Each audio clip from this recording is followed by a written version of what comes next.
Hello viewers, Pakistani cricket यकीन के साथ मैं होपकास्ट हमाम भाई बात करने जा रहे हैं बर्मिंघम के अंदर। आज तबाही टूटी है भाई, आज इंडिया का कहर टूटा इंग्लैंड के ऊपर। इंग्लैंड सिर्फ एक इंडिया के पाँव को इंग्लैंड ने हाथ नहीं लगाया, बाकी तमाम चीज़ें हो चुकी हैं भाई। शुभमन गिल 269 एक इनिंग में, 161 एक इनिंग में, 430 run highest ever, record ever total भाई। आज तक किसी बैट्समैन ने इतने रन नहीं किए, और स्पेशली इंडिया के बैट्समैन ने, एशिया के बैट्समैन ने बॉलिंग में आते हैं तो वहाँ आगे नहीं जीने देते, बैटिंग में आते हैं वहाँ नहीं जीने देते भाई। 608 रन का टारगेट, और बेसबॉल का जॉय रूट था, चाहे बेन टेकर था, चाहे जैक क्रोली था, तमाम तिनकों की तरह बिखर गए हैं भाई। एशिया का नाम अगर कोई टीम रोशन कर रही है that is called team India, और नंबर 4 टीम इंडिया का भाई Shubman Gill. Second match as captain ऐसे हिटर्स को उसने चुप करवाया, और सबसे बड़ी बात रिवेंज लेना था बेसबॉल से। पहला मैच जीत के बातें कर रहे थे, सारी स्टेटमेंट्स आज वापस कर दी हैं। और शुभमन गिल ने जो रिकॉर्ड किया, most run by any Indian, most run by any captain in SENA countries अगर बात करें, most run by any player in England after 2 test match भाई। 600 रन वो बंदा करके चला गया। कौन सा ऐसा रिकॉर्ड है जो इंडिया ने नहीं तोड़ा? बॉलिंग में आया था मोहम्मद सिराज 6 विकेट्स, बैटिंग में आया था भाई अगर बात करें शुभमन गिल की 430 रन। पाकिस्तानी पब्लिक मौजूद है, इससे पूछते हैं कि मैच तो ऑलरेडी इंडिया जीत गया है, अब इंग्लैंड को चाहिए कि इंडिया के पाँव को हाथ लगाए और एक आशीर्वाद भी ले, साथ नमस्ते भी बोले और मैच से साइड पे निकल जाए। मैम, आज जो शुभमन गिल ने तबाही उतारी है, जो टीम इंडिया ने, जो आकाशदीप ने आके आउट किया है, जॉय रूट को खड़काया है, उसके बाद जो सिराज ने आउट किया, क्या कहते हैं ओवरऑल? देखें, आपने कहा सॉरी, कि यहाँ पे एक बात रह गई है, जो सूर्यवंशी ने भी किया है 143 उसने भी किया, कल लड़कियां भी जीती हैं भाई, तमाम साइड से इंग्लैंड को पकड़ा हुआ इंडिया ने। देखें, आपने भी कहा है कि इंडिया मैच जीत गया, फिर मुझे ही लग रहा है कि बात करना आगे बनता है, फुल स्टॉप लगा देना चाहिए। सही ह्यूमिलिएशन किया भाई। सही यार, ऐसा ह्यूमिलिएट कौन करता है? कौन करता है? इंडिया घर में घुस के मारा है, घर में घुस के मार के आए हो भाई। और मुझे लग रहा है कि जो ऑपरेशन सिंदूर 2.0 लोड हो रहा है वो कहीं इंग्लैंड के लिए लोड तो नहीं हो रहा था, और आपने वाकई लगा दिया जाके इंग्लैंड को सिंदूर भाई। इतना खतरनाक है, स्पेशली आई थिंक सो कि इस मैच के अंदर, इस सेकंड टेस्ट मैच के अंदर सारे के सारा जो क्रेडिट है that goes to Shubman Gill. ठीक है, आखिर का गिल्लों का मुंडा है यार, वो पंजाबी आ गए और छा गए। एग्जैक्टली, वो तो बाज ही नहीं आ रहा है। और जिस तरह से उसने मतलब कि इतना पावर पैक परफॉर्मेंस दिया है, टोटली इलेक्ट्रीफाइंग परफॉर्मेंस था उसका। और आज मुझे लगा कि झटके लगे हैं आज इंग्लैंड को काफी अच्छे। और आई थिंक सो कि जिस तरह से साथ में बाकियों ने साथ दिया, आप के राहुल की बात कर लें, 55 उन्होंने किया है, और साथ में आप ऋषभ पंत की बात कर लें, 65 उनका है, उनसे आप अगर हम लोग जडेजा की बात करें तो बहुत अच्छी बैटिंग लाइन रही है। अब बॉलिंग लाइनअप में सारे हैरान हो रहे थे कि भाई जब से बुमराह गया है, सिराज को शर्म आ गई है, आकाशदीप को शर्म आ गई है। 541 रन अभी भी चाहिए, स्टंप्स हो चुके हैं। कल के दिन में इंडिया को चाहिए 7 विकेट, उनको चाहिए 541 रन। इंग्लैंड कानों को हाथ लगा ले, माफी मांग ले और कहे कि भाई हम नहीं, तुमसे ना हो पाएगा, तुमसे ना हो पाएगा, ठीक है, तुमसे ना हो पाएगा। और यहाँ पे कहेंगे भाई डैश गुरुजी डैश, ठीक है, ये हम कहना चाहेंगे। जी बिल्कुल, शुभमन गिल ने जिस हिसाब से बैटिंग किया वो आउटस्टैंडिंग थी। एशिया का नाम रोशन कर दिया। जी बिल्कुल, एशिया का नाम रोशन कर दिया। हालांकि वो इंडियन बैट्समैन है, लेकिन उसने क्या डोमिनेट बैटिंग की, उसने 161 सेकंड इनिंग में किया, और जो चौथा नंबर पे इंडिया को उसने आके संभाला वो आउटस्टैंडिंग था। कोहली की सर रिप्लेसमेंट 2 मैचेस में तैयार हो गई है। जी बिल्कुल, उसने कमाल की बैटिंग की है। और यही हिसाब देखें, इंडिया का जो चौथा नंबर है वो बेहतरीन तैयार होता है, Sachin Tendulkar, Virat Kohli and then Shubman Gill. Sir MRF का बल्ला और नंबर 4, इनका आपस में बड़ा पक्का रिलेशन है। जी, ये एमआरएफ का कोई बहस है ना, ये इंडिया के लिए बहुत लकी है। तो उम्मीद करते हैं हमारे लिए भी कोई बैट ऐसा लकी हो जो हमें भी ऐसा डोमिनेट करे। जबरदस्त हो गया। सर मैच का क्या सीन है आपको लग रहा है? 608 रन का टारगेट है, इंग्लैंड के सेकंड इनिंग में अर्ली विकेट्स भी गिरा ली गई हैं। क्या समझते हैं मोहम्मद सिराज का मैजिक साथ आकाशदीप, क्या करेंगे इंग्लैंड के साथ? जी, अभी तक जो मैच की सिचुएशन है, इंडिया 90% डोमिनेट कर चुका है, क्योंकि लास्ट डे अब ये डे स्टंप हो चुका है, 8 विकेट्स पड़ी हैं अभी, तो इंडिया इंशाल्लाह डोमिनेट उन्होंने कर देना है, ले जाएगा मैच, इंडिया ने ले जाना मैच। लोग हमेशा कहते हैं कि आप पाकिस्तान में खड़े होकर इंडिया की तारीफ करते हैं, अब इस चीज़ के ऊपर क्या कहना चाहेंगे? उनकी क्रिकेट अच्छी है या क्या रीज़न है? जी, हम ये नहीं कि हम कोई एनिमी है, हम कोई एनिमी नहीं है, हम एज अ क्रिकेट को सपोर्ट करते हैं, और इंडिया इस टाइम बहुत अच्छी क्रिकेट खेल रहा है। जी बिल्कुल। आज फिर मैं कहूँगा ना करो। देखिए जो करना था इंडिया इंग्लैंड से, आप कह रहे हो डे 1 2 3, आपको रिकॉर्ड 1 2 3। आप देखिए शुभमन गिल अकेला बंदा हो और रिकॉर्ड कैसे बना जाए? 430 रन का रिकॉर्ड बना जाए, जो कभी आज तक इंडिया ने जाके लगाया ही नहीं है। इंडिविजुअल किसी ने लगाया ही नहीं है। शुभमन गिल एक मैच के अंदर 430 मार जाता है। शुभमन गिल फिर एज अ प्लेयर 29 इनिंग्स के अंदर 0 सेंचुरी होती है, 4 इनिंग्स में 3 सेंचुरी होती है। शुभमन गिल अकेला वाहिद कैप्टन जो जाके सीना कंट्रीज के अंदर मोस्ट रन मार है। शुभमन गिल वाहिद कैप्टन जो पूरी इंग्लैंड को कच्चा खा रहा है। शुभमन गिल वाहिद ऐसा कैप्टन जो कि कैप्टनसी के प्रेशर वालों को चपेड़े मार रहा है कि आप लोग एक्सक्यूज देते हो कि कैप्टनसी के प्रेशर में खेला नहीं गया, परफॉर्म नहीं हुआ। ये देखें कैप्टनसी का प्रेशर भी हो, इंग्लैंड पहला मैच जीता भी हो, फिर भी मैं पहली इनिंग में बोर्ड पे 269 अपना लगाता हूँ, फिर दूसरी इनिंग में 161 अपना लगाता हूँ। बिकॉज ऐसा ही हम लोगों को फील हो रहा है कि हम जितना समझ रहे थे कि जिस तरह 407 पर इंग्लैंड ने कह लें कि इतना मारा था, ठीक है, और बाकी 180 रह गया था, तो वी वर एक्सपेक्टिंग कि हो जाएगा, चलो फॉलो ऑन से जान छुड़ा हमें लगता था इंडिया 400-500 पे छोड़ देगा, 608 ठोके हैं भाई। भाई अच्छा किया है। मुझे तो लग रहा था कि शुभमन गिल अभी भी अगर डिक्लेयर ना करता तो ये तो पूरे 800 करने में जडेजा भी खड़ा था 69 जडेजा कह रहा होगा शुभमन तुम्हें मैंने छोड़ना नहीं है, सेंचुरी छोड़ना रोक नहीं है, सेंचुरी रोक दी है तुमने मेरी, अच्छी खासी मैंने ठीक है। सेंचुरी कर लेनी थी। बट आई थिंक सो कि पावर पैक परफॉर्मेंसेस थी, टोटली लोडेड परफॉर्मेंसेस थी। यहाँ पर गर्मी में ना पाकिस्तान में ट्रांसफार्मर्स फट जाते हैं, ठीक है, तारे कट जाते हैं। मुझे लग रहा है कि वहाँ पर आई थिंक सो कि इंग्लैंड के मौसम राइट ना बहुत अच्छे है, बट जहाँ की जो गर्मी है वहाँ उतर रही मैम है। लास्ट क्वेश्चन, एक वर्ड शुभमन गिल के लिए और एक इंग्लैंड की टीम के लिए जिसकी कुत्ते खानी हुई है आज। One word only for Shubman Gill that suits him very well, and that is Prince.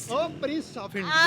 But right now I think so कि प्रिंस का क्राउन उतार कर इसको किंग का क्राउन पहनाओ। king? बहुत ज्यादा एफर्ट ये लगी तो हो है गया शुभमन गिल, अब जरा इंग्लैंड के लिए कोई वर्ड। इंग्लैंड के लिए यही कहेंगे भाई धोबी घाट वो क्या कहते ये तो हैं, घर में भी शेर नहीं बने, वहाँ भी कुत्ते बन हाँ गए। धोबी का कुत्ता ना घर का ना घाट का, same goes with the England right now. चलो जी,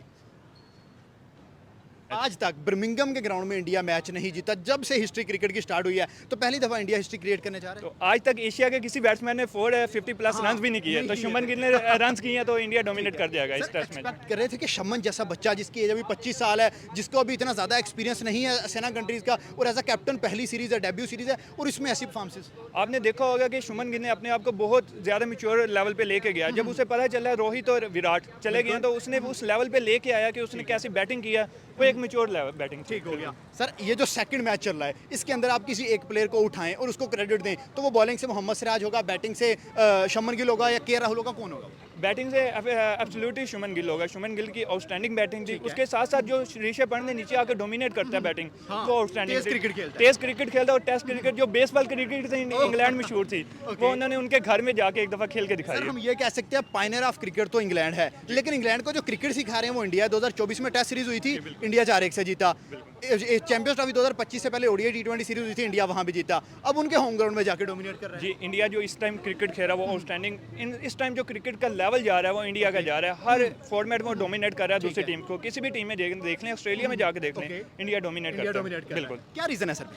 इंडिया का रीज़न, इंडिया जो प्लेयर हैं वो सेल्फ प्लेयर नहीं खेलते, वो एज अ टीम के लिए खेलते हैं। अपने माइलस्टोन नहीं बनाते। अपने माइलस्टोन कोई भी नहीं बनाता। जैसा कि आपने विराट कोहली की वो बैटिंग याद होगी 18 पे 45 जो इंडिया बिल्कुल 18 पे भूलती नहीं है। बिल्कुल जबरदस्त। सर लास्ट क्वेश्चन अब, जसवाल एक यंग टैलेंट है, उसके बाद सही सुदर्शन यंग टैलेंट है, शुभमन गिल यंग टैलेंट है, अभिषेक शर्मा यंग टैलेंट है, वैभव सूर्यवंशी यंग टैलेंट है। इन सब में से आपको प्रॉमिसिंग स्टार कौन लग रहा है जो 2000 ये डिकेड चल रहा है, इस डिकेड को तबाही फेरेगा? जो अभी जा रहा है वो शुभमन गिल ने बहुत अच्छा परफॉर्म किया है। और जो ये टैलेंट है, इंडिया ऐसा नहीं करता कि अपने सारे सीनियर प्लेयर को बिठा के न्यू टैलेंट लेता है। इंडिया अपने न्यू प्लेयर्स के साथ सीनियर खिलाड़ के उन्हें डोमिनेट करता है। जैसा कि विराट कोहली अकेला नहीं बना हुआ है। विराट कोहली को सचिन तेंदुलकर, सहवाग जैसे प्लेयरों ने, MS धोनी ने प्लेयर ने बनाया उसे आगे, फिर विराट कोहली बना। विराट कोहली अब शुभमन गिल आ रहा है, शुभमन गिल अकेला नहीं बना, इसके साथ विराट कोहली और इन सब की क्रेडिट जाता है, फिर जाके शुभमन गिल। पहला इंग्लैंड ले गया मैच, दूसरा ऑलमोस्ट इंडिया ले गया, पीछे जो 3 मैचेस पड़े हैं, सीरीज कौन लेके जा रहे हैं? सीरीज इंडिया के हाथ में लगती है। जो पहला मैच आपने देखा है, 4 दिन इंडिया ने डोमिनेट किया। लास्ट डे बैड लक होगी, लेकिन 4 दिन इंडिया ने डोमिनेट किया, और इस टेस्ट मैच में तो आउटस्टैंडिंग बैटिंग। उसके बाद बॉलिंग साइड पे भेजता हूँ तो ऐसा leading from the front. Exactly, no doubt Shubman Gill is the only captain who is leading from the front in Asian country specially. आप देखें फिर उसके बाद ऐसा कॉम्बो बना खड़ा कर दूं कि बुमराह की कमी महसूस नहीं होती। फिर ऐसा कॉम्बो वो बॉलिंग का खड़ा होता है कि यार 6 विकेट सिराज ले रहा है, पहली में 4 विकेट काशिफ ले रहा है, दूसरी इनिंग में 1 विकेट सिराज ले रहा है, 2 काश ले रहा है। लाइक क्या बात है, मजा आ गया। जोए रूट जैसे बैट्समैन को 6 स्कोर पे उड़ा के रख दिया। आप देखे सिराज ने जैक क्रॉली को उड़ाया, उसने आकाश ने बेन डकेट को उड़ाया, तीन कंसेक्टिव इनिंग्स के अंदर उड़ा के गया बेन डकेट को। उसके बाद फिर आकाशदीप जोए रूट को उड़ाया है। पिछली इनिंग में नंबर 1 बैट्समैन है जोए रूट। पिछली इनिंग में क्या हुआ था, सिराज ने जोए रूट को उड़ाया, अगले ही बॉल पे बेंस्टो को गोल्डन डक किया।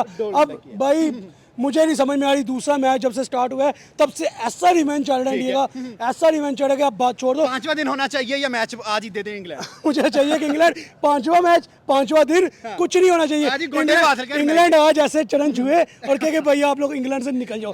वहाँ अंडर 19 में बच्चे मारे हैं, और सूर्यवंशी 143 वुमेन में लड़कियां मार रही हैं, 2-1 से सीरीज चढ़ी है उनकी भी, ठीक है। उसके बाद इधर आ जाओ टेस्ट के अंदर इंग्लैंड के यंगस्टर जुड़ गए हैं। भाई जुड़ना बनता है जब दो शागिर्द युवराज सिंह के खड़े हों और वो मारे ना, मैं नहीं मानता। लेकिन यहाँ पे शुभमन गिल को एक टिप दूंगा कि 6 छक्कों के बाद युवराज का भी दिल खट्टा हो गया था कि यार इन बॉलरों को मैं मारूं। तो मेहरबानी है भाई इंग्लैंड में तरस का। अब रिटायरमेंट किसकी आ रही है? जिमी एंडरसन की लास्ट टाइम आई थी जब 4-1 से इंडिया जीता था। अब बेन स्टोक, जोए रूट, हैरी ब्रूक या इनके बॉलर ब्रैंडन कर्स, क्रिस वोक्स किसका नंबर? नहीं, मुझे तो लगता है बेन स्टोक की तो ऑलरेडी रिटायरमेंट के करीब है, जोए रूट भी, ठीक है। मुझे लगता है कि ब्रैंडन कर्स को रिटायर करना चाहिए। यंगस्टर अभी नया है, कई सेंचुरियां हो गई उसकी, उसको निकाल देना चाहिए, रिटायर नहीं करना चाहिए, निकाल देना चाहिए, मुल्क बदल कर देना चाहिए उसको। भाई कहना चाहिए दे निकल बस, तू भाई इंडिया का यंगस्टर नहीं संभाल रहा है। लेकिन नो डाउट ये हम मजाक में उनकी इंग्लैंड वालों की रोल हैं, लेकिन एक अगर सीरियस पॉइंट पे हैं तो नो डाउट शुभमन गिल ने